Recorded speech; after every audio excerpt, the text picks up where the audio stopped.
This book is about Hajj, from Adam to Abraham. Hajj is more than a journey that is a ritual. Hajj is a way of living. This book is written by Safir Rob. Chapter 5, Mawaqit. Fixed times and places for Ihram. Mawaqit refers to the specific period of time when performance of the rites of Hajj is required in order to ensure its validity. This is clear from the words of Allah in the Holy Quran. 2:189. They ask you concerning the new moons. Say, they are but signs to mark fixed period of time in the affairs of men and for Hajj. It is no virtue if you enter your houses from the back. It is virtue if you fear God. Enter houses through the proper doors and fear God that you may prosper. This ayah is rich with instructions for the believer.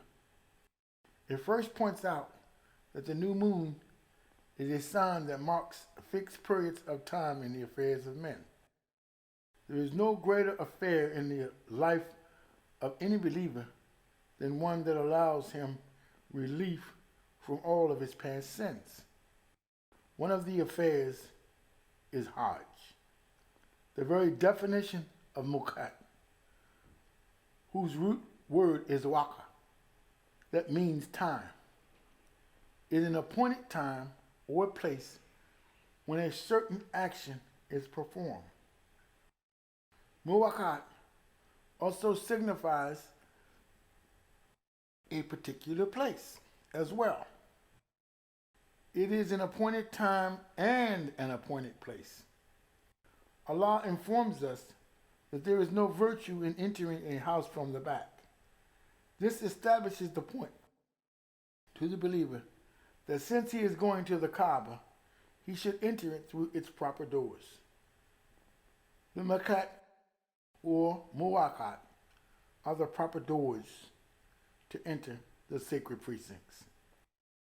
This ayat also reminds us that in entering, there is a particular state of human consciousness, taqwa, that we should assume.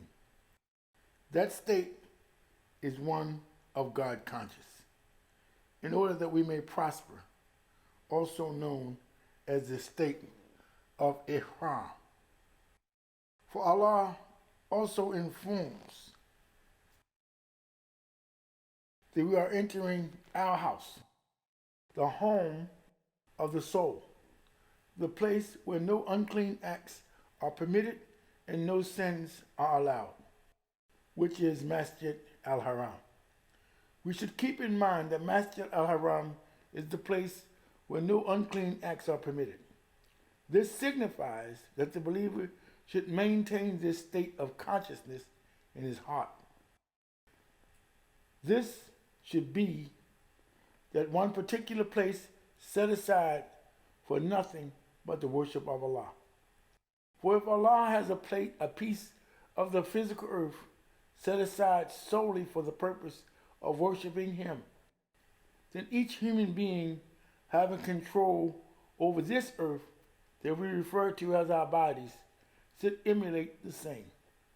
Each human being should set aside a place in his heart where he allows nothing but the worship of Allah. As we make our intentions to enter the sacred precincts, we should take provisions that we enter through the proper doors and that door of God consciousness. Allah also says, for Hajj are the months well known. The entire ayat is referenced in chapter 1. At this time, we reiterate it to the point that the months of Hajj are the months of Shawwal, Zulqa'dah, and Dhul-Hijjah, which are the 10th, 11th, and 12th months of the Islamic calendar. This is the same ayat referenced in chapter 4 when it states, if anyone undertakes that duty therein, let there be no obscenity, nor wickedness, nor wrangling in the Hajj. Thus we see that the preparation of the Hajj is mentioned and established that the human potential should exercise control over the forces of attitude and unpleasant acts of the body. This control is mentioned with respect to time. The months of Hajj are well known. So if we intend to undertake the journey, we should prepare in advance by allowing the soul to act as the authority it is designed to be. The ayat further states, and whatever good you do, be sure that Allah knows it. From this we understand that as we make our preparation, be it mental, physical, or spiritual, Allah knows, for Allah has appointed recorders for all things that we do. Hopefully, this book will serve as a reminder to enter the house through the proper door. The Mawaqit is one of those doors. We must remember that Allah knows whatever good we do.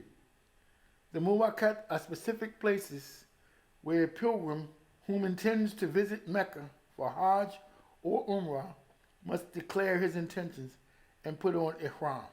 Anyone whom intends to perform Hajj or Umrah must not pass beyond these places without Ihram.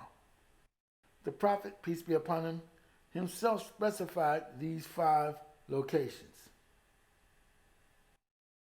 187 kilometers to the northwest of Mecca and close to Rabah, which is 204 kilometers from Mecca. Rabah became the Mawaqit for the people coming from Syria and Egypt. After the settlement of Al-Jafra disappeared completely, for the people of Najd, the Mawaqit is Khan, al-Manazil, and a mountain 94 kilometers to the east of Mecca. For the people of Iraq, the Mawaqit is Zal-Iraq, 94 kilometers to the northeast of Mecca. For the people coming from Yemen, the Mawaqit is a mountain called Yalamlam, 54 miles to the south of Mecca. The Prophet, peace be upon him, himself fixed these places for all of those who pass by them, whether from these specific area or other areas. The Mawaqit is also called Muhil, meaning he raised his voice, which signifies the place of raising voices with tabir. As soon as a believer enters the state of Ihram, the soul is determined to devote as little attention to the care of the body as possible. The spiritual aspect of the Hajj are brought to the consciousness by all of the pilgrims crying aloud to profess that they are in the august divine presence of Allah. The place where Ihram is entered is also the place where voices are raised aloud for the remembrance of Allah. Malik reported, for the people of Medina, the Mawaqit is Dhul Halifa, a place 450 kilometers to the north of Mecca. For those coming from Syria and Jordan, Palestine, and Lebanon, the Mawaqit is Al-Jafra, a place the Prophet made his tabir in these words. Here I am at your service, O Allah. Here I am. You have no partners. Here I am, O Allah. You are due all of the praise. All of the grace belongs to you. The kingdom of the heaven is yours. You have no partners. A pilgrim should begin his tabir from the time he enters a state of ihram and continue it until he throws the first pebble at Al-Kaaba Jamarat on the 10th of Dhul Hijjah, the day of sacrifice. Then he should stop reciting Tabir as the Prophet did. We want to remind the intended pilgrims that the Tabir is the answer to the call that Abraham issued after completing the construction of the Kaaba. The souls that heard and responded when they were yet in the world of souls are now reminded that their level of consciousness has evolved into a new dimension. This new dimension is one where the soul recognizes that it is in the presence of divine. The faculties of hearing becomes magnified in the believer who has entered the state of Ihram. Even though the pilgrim comes from all parts of the world and speak many different languages, their soul answers in one language, the language of one who submits to the call of his creator. Labbaik, Allahumma labbaik. Here I am, O Allah, at your service, here I am. The Tabir is one of the greatest signs of the oneness of Hajj. Many nationalities, many colors of people, many languages, many ethnic backgrounds from all over the planet Earth all answer to the call of one God in one language. This is one of the most beautiful events one performing Hajj will experience. Labbaik, Allahumma labbaik.